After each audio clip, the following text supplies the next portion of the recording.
नमस्कार, आप देख रहे हैं दैनिक चिंतक।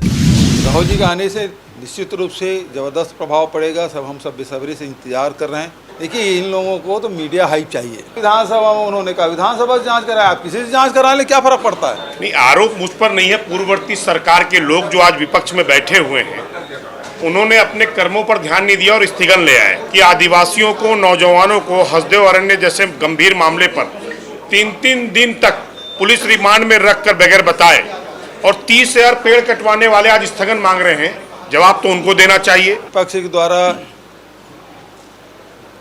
स्थगन लाया गया था, जिसमें पिछले विधानसभा सत्र में एक अशासकीय संकल्प लाया गया था, जिसमें हसदेव अरण्य क्षेत्र में कोल ब्लॉक न खोले जाए, इसके लिए अशासकीय संकल्प लाया गया था और सर्वसम्मति से विधानसभा में पारित किया गया था और उसके अनुरूप भारत सरकार को उसको पत्र भी लिखा गया था। उसके बाद वहाँ कोई कटाई नहीं हुई थी। नई सरकार बनने के बाद अंधाधुंध पेड़ों की कटाई हो रही है, नए खदान खोले जा रहे हैं।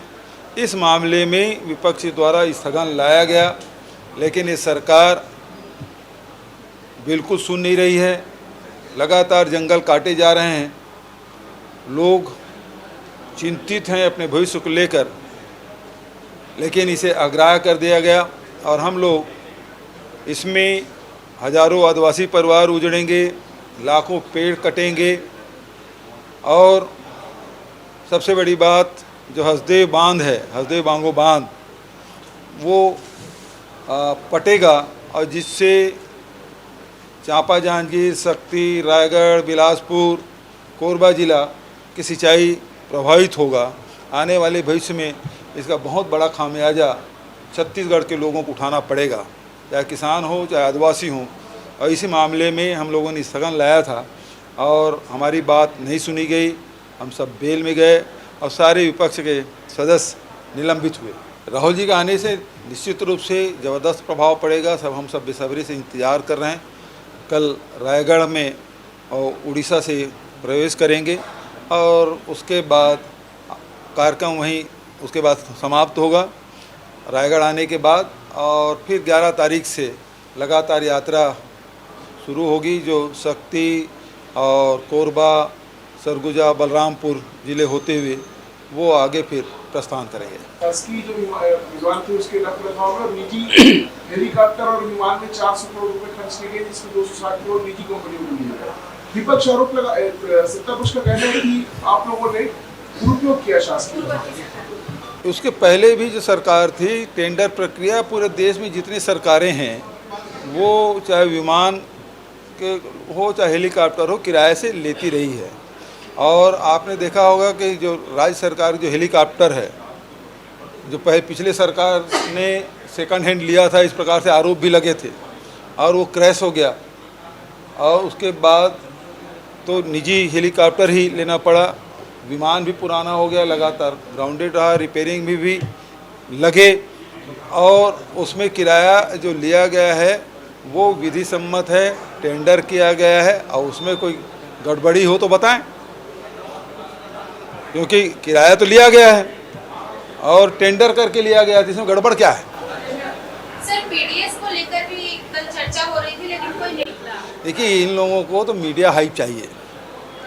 पिछली सरकार में हम लोगों ने उसके जहाँ कमी पाई गई, जितने दुकान है उसे चिन्हित किया गया, उसको नोटिस दिया गया, एफआईआर भी हुए और रिकवरी भी हुए। तो सारी कार्रवाइयाँ पिछली सरकार के द्वारा किया गया। केंद्र सरकार ने आके जांच भी की, उसके अधिकारी आए थे और उस जांच से वो संतुष्ट पाए। यदि असंतुष्ट होते कार्रवाई से तो उसी समय कार्रवाई कर दिए होते, उसमें कार्रवाई कुछ नहीं हुई। अब कल विधानसभा में उन्होंने कहा विधानसभा से जांच कराए, आप किसी से जांच करा ले, क्या फ़र्क पड़ता है। पिछली सरकार ने उसमें कार्रवाई की, एफआईआर भी दर्ज किए गए दर्जनों और रिकवरी भी की गई, तो दोनों कार्रवाइयाँ हुई। नहीं, आरोप मुझ पर नहीं है। पूर्ववर्ती सरकार के लोग जो आज विपक्ष में बैठे हुए हैं, उन्होंने अपने कर्मों पर ध्यान नहीं दिया और स्थगन ले आए। मैं आपके माध्यम से स्पष्ट कर दूं कि आदिवासियों को, नौजवानों को हसदेव अरण्य जैसे गंभीर मामले पर 3-3 दिन तक पुलिस रिमांड में रखकर बगैर बताए और 30,000 पेड़ कटवाने वाले आज स्थगन मांग रहे हैं। जवाब तो उनको देना चाहिए। जवाब उनको भी देना चाहिए कि वन अधिकार समितियों के अनुशंसाओं को निरस्त करते हुए पूर्ववर्ती इन्हीं के वरिष्ठ नेता जयराम रमेश जी ने जो इस खदान को खोलने की सहमति दी थी, उस पर भी इनको जवाब देना चाहिए। मैं इनसे जवाब मांगना चाहता हूं कि 2019 में 20 पंचायतों की ग्राम सभाओं की जो असहमति के रूप में दी गई थी, फर्जी सहमति ली गई थी, उस पर भी इनको जवाब देना चाहिए कि उस पर इन्होंने निराकरण या जांच क्यों नहीं बैठाई। आज हसदेव के मामले पर छाती पीटने वाले लोग पहले अपने पुराने किए गए कार्यों पर अवलोकन कर लें और फिर छत्तीसगढ़ की जनता को और खासकर वनवासी आदिवासी बंधुओं से माफी मांगें कि जिन्होंने पूर्व में गलती की। धन्यवाद। आप देख रहे हैं दैनिक चिंतक। आगे की अपडेट के लिए बने रहे हमारे साथ। हमारे चैनल को लाइक, सब्सक्राइब और शेयर करना ना भूलें।